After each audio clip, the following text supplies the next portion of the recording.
Hey, 10-minute daily reality check coming at you on Tuesday, June the 13th. Can I say it? Holy shit. Wow, middle of June.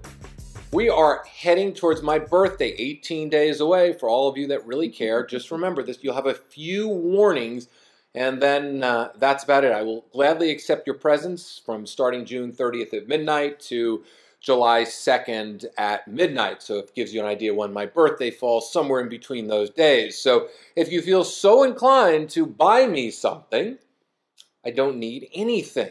As a matter of fact, I have pretty much everything that I want out of life right now. But if you'd like to celebrate my birthday, this is how I want you to do it.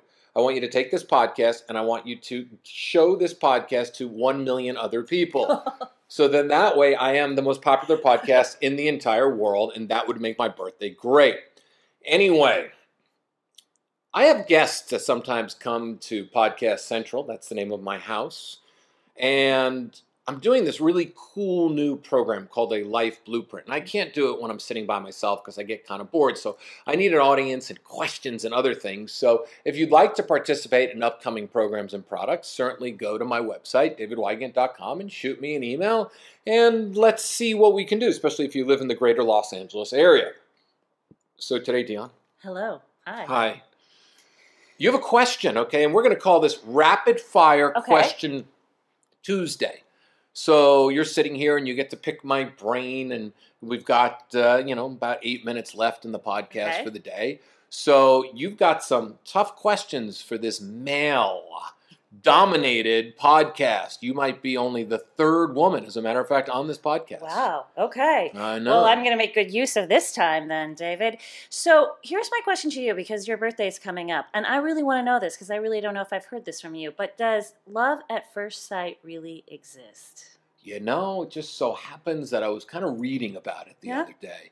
I like to read about things as life kind of presents itself. Does love at first sight exist?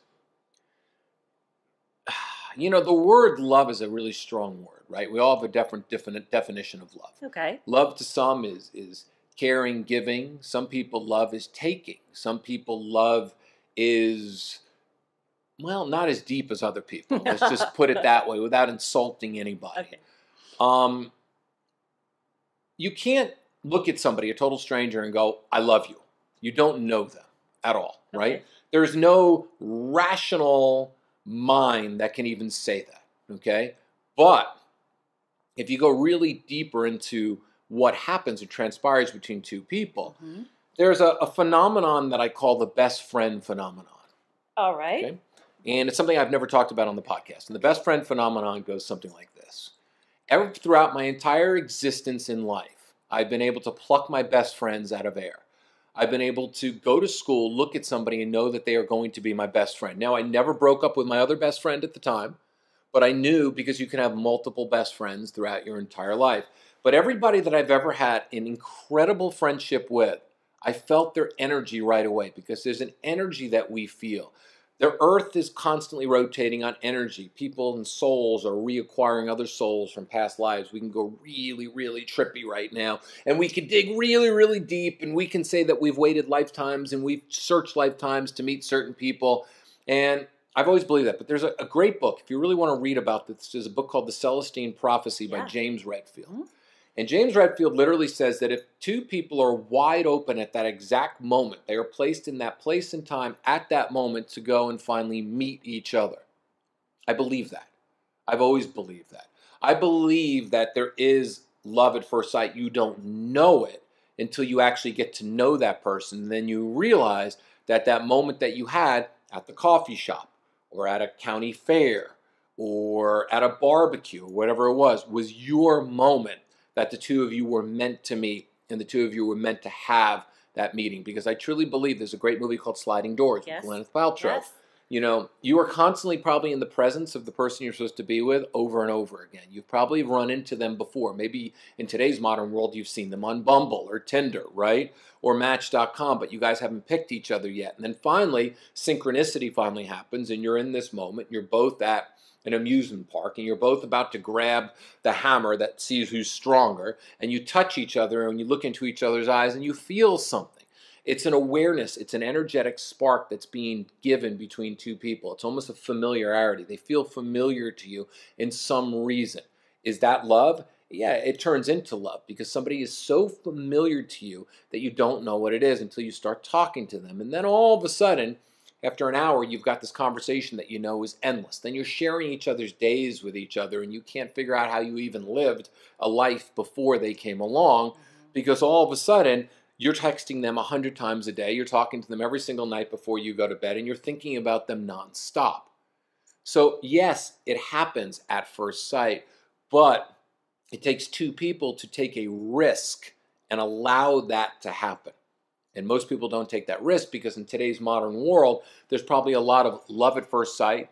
There's probably a lot of sparks between people, but everybody's got their goddamn fucking phone in front of them. Like this phone is going to give them the greatest orgasm in the world or tell them what stock to buy on Wednesday morning when the stock market wakes up and does it, or they're going to learn something from it. So I think we're missing this, and we're taking so much of our energy and we're swiping nonstop because we're looking for that magic moment in time and in space. But it really only truly happens when you meet somebody.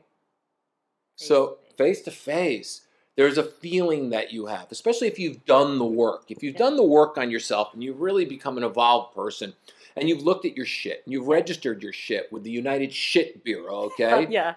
And you have understood your shit, then yeah, something like this is going to happen to you. If you go out and give love every single day to every human being that you're around, if you're courteous and you give love, you're going to attract it because the right person is going to come.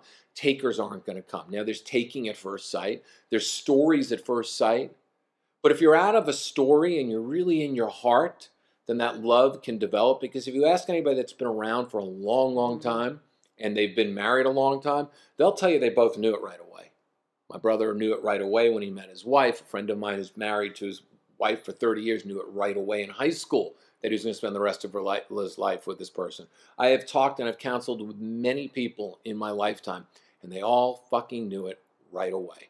There was something different about that person. There was a familiarity. There was a sense of meeting your true best friend. There was the alignment of what you want in the future. There was other moments of aha moments, like you weren't supposed to be somewhere, but you actually were there because somebody else pulled you there.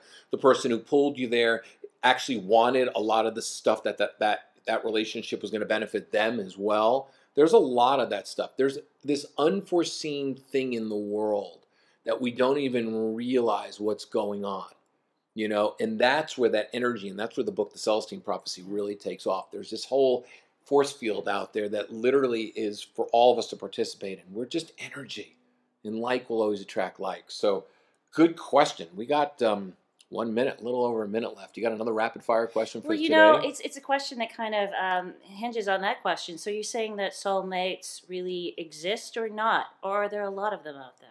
I don't know. Soul connections is what I've always called it. Yeah. Do we need to use the term? No. And that's, I think, the biggest thing between two people. Do you really need to fucking use the term? How about just being gratitude?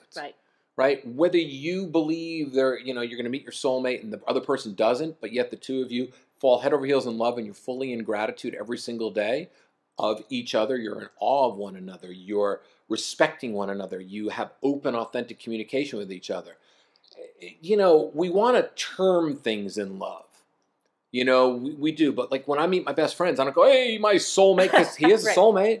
I have soulmate connections with my best friends. So do you. There could be several of them. There could be several of them. But when man and women, what about it's just you did the work, and the work paid off, and the two of you met, and you both have the skills to make the relationship work, and you both know that every single day you're going to be honest and open with each other. When you're fearful, when you're scared, you're going to share it. What is that then? That's a relationship. That's a real adult relationship. Whether you want to term, we were soulmates the second we met, it sounds great. Yeah. It sounds like, the Disney movie, The Prince and the Soulmates, or the Soul Prince and the Soul Princess, right? Yes. The words don't matter. It's the feelings, and it's the way the two of you communicate. We don't need to label things at all. Just like we don't need to label marriage. We don't need to label anything. You just need to label, this is my partner, this is my best friend, this is the person that I fucking love more than anything in the entire world, and I'm going to make this relationship work with this person because it's a choice. You know, and that's, I think, the biggest thing. I think people are giving up really, I think people are not getting the spark right away, and they don't know how to have a relationship in the first place. There's two different tools. One, you got to get out of the house to have the spark, and two, you got to have the tools to make the relationship work. So that's why my Love Blueprint program is so good. And I'm looking forward to that. And I'm also looking forward to, if I feel attraction for somebody across the room, I'm walking across the room now. I'm telling you that. Yeah, you have to. Yeah. There's no reason not to. If you don't walk across the room and you wait for him to walk across the room, guess what's going to happen? You're going to continue to wait and wait and wait. And when you wait, nothing's going to happen. Well, that's it. That's 10 minutes gone by. Thank you. That's today's reality. For radical self-help that doesn't suck, tune in every single day, same time, same place. Find us, share us, and do me a favor. I want to build this iTunes, like thing. I don't know how all this social media works, but like me on iTunes. Give me a good review on iTunes so we can start to get rated here, so then I can start to give you more radical self-help that doesn't suck every single day. Tomorrow's show is going to be pretty good. So I've had two deep shows back to back, The Definition of Family and Does Love at First Sight Exist? Wow, David Wygant is on some deep trip right now. Is it his birthday or has something happened to him? Only he knows. And I'm speaking in third person. Isn't that creepy? Woo, I'm in third person speaking right now. There's really only two of us in the room. This is a bad Seinfeld episode right now, right? Third person talkers. A lot of mom and dads do that all the time. Mommy is thirsty, daddy is hungry. And I'm always like looking at my daughter and I go, am I hungry? She goes, Daddy, you're hungry. I said, I'm hungry. She goes, I'm hungry too. Why don't you say daughter is hungry? Another topic, another day. See ya out.